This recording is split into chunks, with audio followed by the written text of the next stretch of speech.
Rajesh law centre में आप लोगों का स्वागत है। आज हम लोग चर्चा करेंगे कि सभी विधायकों एवं सभी सांसदों को मंत्री क्यों नहीं बना दिया जाता। जब सब लड़ते हैं, सर फुटबॉल करते हैं आपस में कि हमको मंत्री पद चाहिए, हमको मंत्री पद चाहिए, तो सभी को क्यों नहीं बना दिया जाता? क्या दिक्कत है? क्या संवैधानिक पहलू है इसके जिसके कारण सभी को मंत्री नहीं बनाया जाता है? आइए उसी पे चर्चा करते हैं एक एक करके। मंत्री बनाए जाने के बारे में जो प्रावधान है, कितने लोगों को मंत्री बनाया जाएगा, आप देखेंगे संसद में यानी भारत सरकार में मंत्री बनाए जाने का जो प्रावधान है वो अनुच्छेद 75 में है।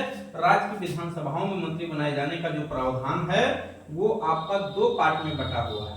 यानी अगर स्वतंत्र कोई राज्य है तो अनुच्छेद 164 में, और अगर वो केंद्र शासित राज्य है तो आर्टिकल 239 का यहाँ लिखा गया।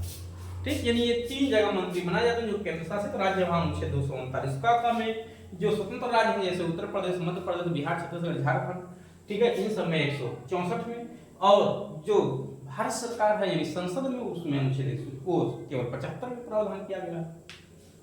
देखिए 2003 से पहले सभी विधायकों एवं सभी सांसदों को मंत्री बनाए जाने पर कोई रोक नहीं था।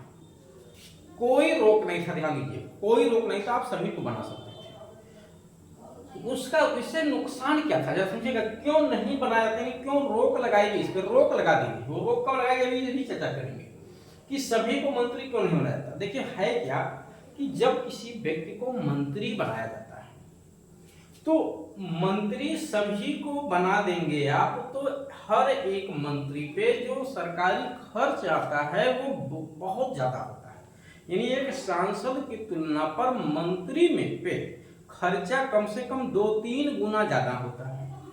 अगर मैं मोटा मोटा आपको समझा दूं कि एक सांसद पे महीने में 5 लाख रुपया खर्च होता है, तो अगर उसे मंत्री बना दिया जाएगा तो कम से कम 15 लाख रुपया खर्च होगा। तो ये जो 15 लाख रुपया खर्च होगा ये कहां से होगा? सरकारी खजाने से खर्च होगा। दूसरी, उन्हें आवश्यकता ही नहीं है इतने लोगों को मंत्री बनाने की, क्योंकि हमारे पास जो विभाग हैं वो तो सीमित है ना।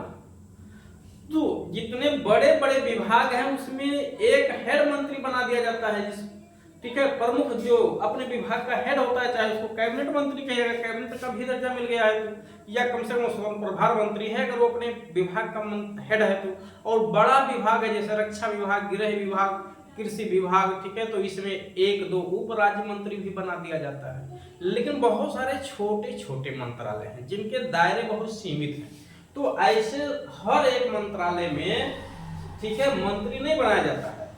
ऐसे एक बड़े मंत्री को एक से अधिक मंत्रालय भी दे दिया जाता है, ठीक है। इससे क्या होगा कि वही दूसरा काम भी देख लेंगे, वही दूसरा काम भी देख लेंगे, तो दूसरा मंत्रालय भी संभाल लेंगे। इससे क्या होगा, जो सरकारी खजाने पे भार आना है वो कम हो जाएगा। नहीं तो सारा पैसा सब मंत्री साहब रख लेंगे, जो है जनता के विकास में क्या खर्च होगा? भाई सरकार के पास जो इनकम का स्रोत है वो तो लिमिटेड है ना, निश्चित है।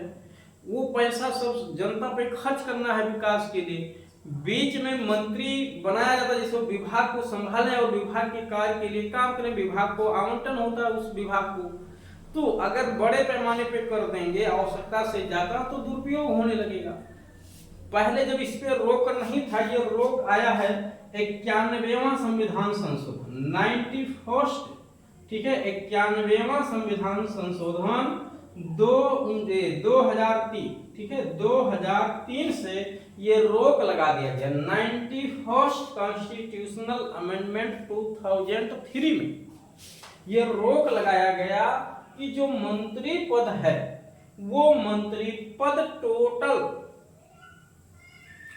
टोटल सीट का, ठीक है, टोटल सीट का, चाहे वो लोकसभा हो, चाहे वो राज्यसभा हो, चाहे राज्यों में विधान सभाएं हो, चाहे विधान परिषद हो, टोटल जितने भी सदस्य हैं, जैसे लोकसभा में आप देखेंगे तो 543 सीट है टोटल, ठीक है, इतनी सीटों पे चुनाव होता है 543 पे। तो इस टोटल सीट का 15% से ज्यादा मंत्री नहीं बनाया जा सकता, ध्यान दीजिएगा। तो 543 का 15% से ज्यादा मंत्री नहीं हो सकता। तो 500 का 15% निकालेंगे तो 75 मंत्री आएंगे, और 43 का 15% निकाल लेंगे आप तो 7 मंत्री आपको और मिल जाएंगे। तो लगभग मान के चलिए 75 और 7 82 मंत्री बनाया जा सकता है। उसी तरह से उत्तर प्रदेश विधानसभा में 403 लोकसभा विधानसभा सीट है टोटल। तो यहाँ राज्यसभा के मेंबर नहीं काउंट, तो लोकसभा के कुल सदस्यों का 15% नियम है। राज्यसभा और लोकसभा दोनों का मिला करके नहीं। हाँ, मंत्री आप लोकसभा के सदस्य को भी बना सकते हैं, राज्यसभा के भी सदस्य को, बट जो 15% का बाउंड्री है, रोक है, वो केवल लोकसभा के सदस्यों का काउंट किया जाता है, राज्यसभा का नहीं। अगर राज्यसभा का भी काउंट कर लेंगे तो 250 मेंबर और जुड़ जाएंगे, इसमें 15 दूना 30 और 8 38 मंत्री और बढ़ जाएंगे 75 में, तो 100 पार हो जाएंगे। नहीं, केवल लोकसभा के टोटल सदस्यों का 15% मैक्सिमम मंत्री बनाया जा सकता है, मिनिमम पे यहाँ कोई रोक नहीं है, ध्यान दीजिएगा।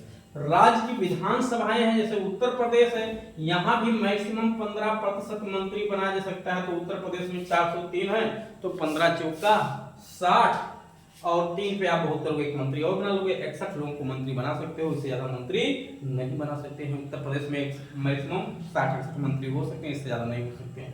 ठीक इसी तरह से हर राज्य की विधानसभाओं में है, बट यहाँ मिनिमम राज्य की विधानसभाओं में मिनिमम जो मंत्री होंगे वो 12 से कम किसी भी कीमत पे नहीं होंगे। जैसे मान लो किसी राज्य की विधानसभा में, किसी राज्य की विधानसभा जो है वहां पे बहुत कम मंत्री हो, कम सदस्य ही हैं, विधायक ही बहुत कम हैं, तो भी वहां कम से कम 12 मंत्री जरूर होंगे, ध्यान दीजिएगा। और जो यूनियन टेरिटरीज स्टेट हैं वहां अधिकतम 15% नहीं 10% का नियम लागू होता है।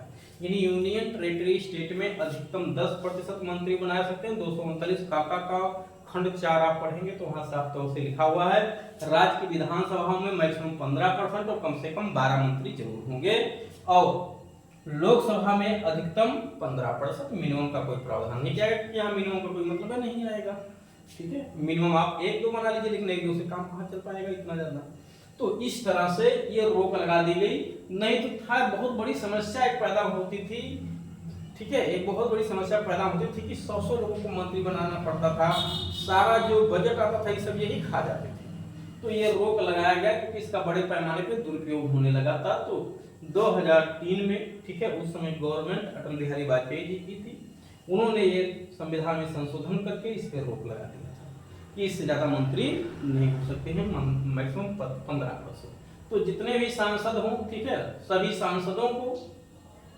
सांसदों हो या सारे विधायक हो 15% से ज्यादा नहीं बन सकते। मैंने पहले ही बता दिया, ये आप ध्यान रखिएगा क्यों नहीं बनाया जा सकता है। अब इसमें से किसको बनाया जाएगा, ठीक है, जो जिस विभाग का योग्य होता है उसी को बनाए जाने का संवैधानिक तौर से जो संवैधानिक परिपाटी है, नियम यही कि जो सबसे योग्य हो उस विभाग का, जैसे कृषि विभाग है, तो जो व्यक्ति जितने सांसद चुने उसमें जो कृषि विभाग पे ज्यादा जानकार है, ज्यादा बुद्धिमान है, योग्य हो, उसी को मंत्री बनाना चाहिए। बट व्यवहार में ऐसा नहीं होता है।